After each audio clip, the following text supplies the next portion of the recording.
Vicente Fernández lo tenía todo. La voz que hacía temblar estadios enteros. El nombre que bastaba pronunciar una sola vez para que millones se pusieran de pie. Una leyenda viva, construida ladrillo a ladrillo con sacrificio, con hambre, con un orgullo que no se doblegaba ante nada ni ante nadie. Pero dentro de su propia casa, había una historia que casi lo rompe todo. Una historia que no se cantaba en ningún escenario. La historia de su propio hijo. Desde fuera, los Fernández eran la imagen perfecta de la dinastía mexicana. El padre, un coloso de la música ranchera.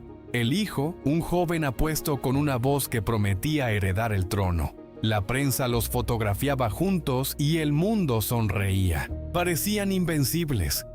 Pero lo que nadie veía era lo que ocurría detrás del escenario. Lo que pasaba cuando se apagaban los reflectores y quedaban solos. A frente, un padre con expectativas del tamaño de su leyenda. Y un hijo que cargaba sobre los hombros un peso que no había pedido. Esta no es la historia que ya conoces. No es la biografía que has leído en las revistas, ni el homenaje que viste en televisión. Esta es la historia de lo que el amor puede construir y de lo que la exigencia puede destruir. La historia de Vicente y Alejandro, padre e hijo, leyenda y herencia, orgullo y dolor. Todo comenzó mucho antes de que Alejandro supiera lo que significaba la palabra fama. Nació siendo ya el hijo de alguien. No un niño cualquiera, no un chico más del barrio. Desde el primer día fue el hijo de Vicente Fernández, y eso en el mundo de la música mexicana era como nacer con una corona que pesa más de lo que brilla. Vicente creció en la pobreza, se forjó en la calle, cantando en restaurantes por unas monedas, durmiendo donde podía, comiéndose el orgullo para que un día el mundo se lo devolviera multiplicado. Y lo logró. Pero ese camino lo endureció. Lo convirtió en un hombre que creía que el amor se demuestra con disciplina, que el cariño se expresa empujando al otro a ser mejor, siempre más. Alejandro no tuvo que pasar hambre, no tuvo que cantar en la calle, pero tuvo que enfrentarse a algo igual de difícil, la sombra de un gigante. Desde muy joven Vicente lo llevaba a los ensayos, lo sentaba entre los músicos, le ponía un micrófono en la mano antes de que el niño supiera bien qué hacer con él. No era crueldad, era su manera de decir, esto es lo que somos, esto es lo que serás. Y Alejandro lo intentó. Claro que lo intentó, porque cuando tu padre es Vicente Fernández, y no dices que no, no preguntas si quieres cantar, cantas, y más vale que lo hagas bien. Hubo momentos hermosos en esos primeros años, momentos donde padre e hijo compartían el escenario y la magia era real. Vicente lo miraba con un brillo en los ojos que solo un padre conoce. Alejandro, todavía joven, todavía inocente, sentía que el mundo entero cabía en la sonrisa de su padre. Y tal vez en esos instantes todo valía la pena. Pero lo que nadie sabía era que, detrás de esos aplausos, había una conversación que se repetía una y otra vez. Una conversación que no tenía música de fondo. No es suficiente. Tienes que ser mejor. Si llevas mi apellido, tienes que honrarlo. Y Alejandro asentía. Siempre asentía. ¿Por qué decirle que no a Vicente Fernández? Era algo que nadie en el mundo se atrevía a hacer. Y entonces llegó el momento. Alejandro Fernández lanzó su carrera. Y no fue un lanzamiento cualquiera. Fue una explosión. Su voz era diferente a la de su padre. Más suave, más romántica, más moderna, pero igualmente poderosa. Las mujeres lo adoraban. Las radios lo ponían sin parar. Los escenarios se llenaban con su nombre. México tenía un nuevo ídolo. Y su apellido era Fernández. Pero aquí es donde la historia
que ocurrió entre esas 4 paredes, el daño era visible y era profundo. Parecía que ya no había vuelta atrás, que la distancia entre Vicente y Alejandro se había convertido en un abismo que ninguna canción, ningún escenario, ningún recuerdo podía cruzar. 2 hombres orgullosos, 2 corazones heridos y un silencio entre ambos que el mundo entero podía escuchar.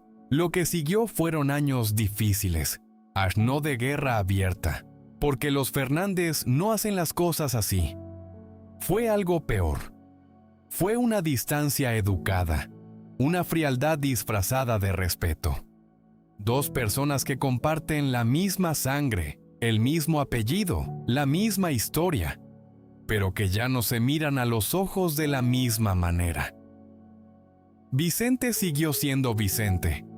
La leyenda no se detiene por un conflicto familiar. Siguió cantando, siguió llenando plazas, siguió siendo el ídolo de millones. Pero quienes lo conocían de cerca decían que algo había cambiado, que su mirada, esa mirada feroz que había conquistado el mundo, ahora tenía algo más, algo parecido a la tristeza, aunque él jamás lo habría admitido. Y Alejandro siguió su camino. Construyó una carrera enorme por derecho propio. Vendió millones de discos. Llenó escenarios en todo el mundo. Demostró que era mucho más que un apellido.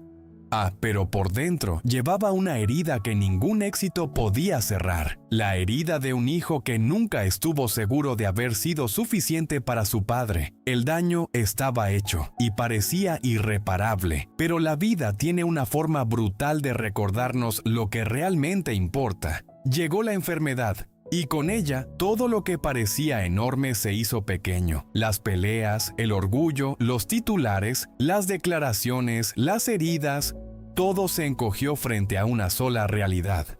Vicente Fernández, el hombre invencible, estaba cayendo. Y fue entonces cuando ocurrió lo que nadie esperaba.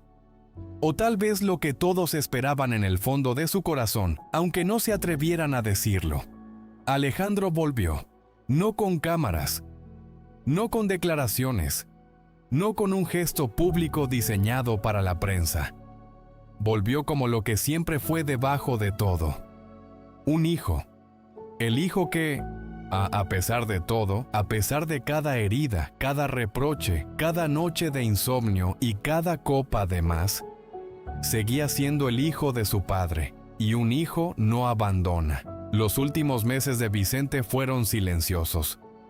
El hombre que había llenado estadios con su voz, ahora habitaba un silencio que daba miedo. Y en ese silencio algo extraordinario sucedió.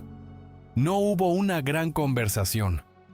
No hubo una reconciliación de película con abrazos y lágrimas ante las cámaras.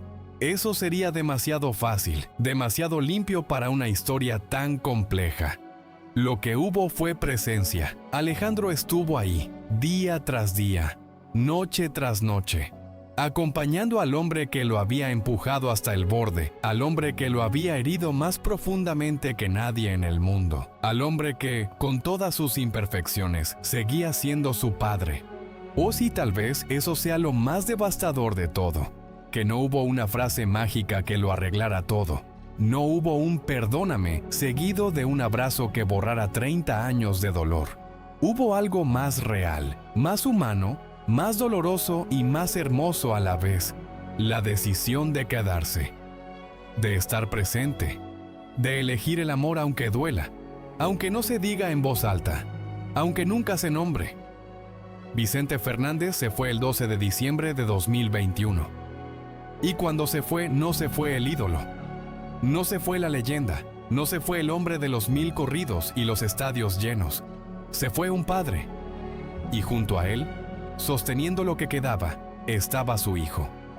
Al final, cuando todo se apagaba, solo quedó lo esencial, no la fama, no el apellido, no los escenarios, ni los aplausos, ni los millones de discos, solo un padre y un hijo, y un amor que, aunque roto, aunque lleno de grietas, aunque imperfecto como todo lo humano, sobrevivió. Porque eso es lo que hace el amor verdadero. No desaparece, no se rinde, no te abandona aunque lo intentes. Se queda, callado, herido, terco, imperfecto.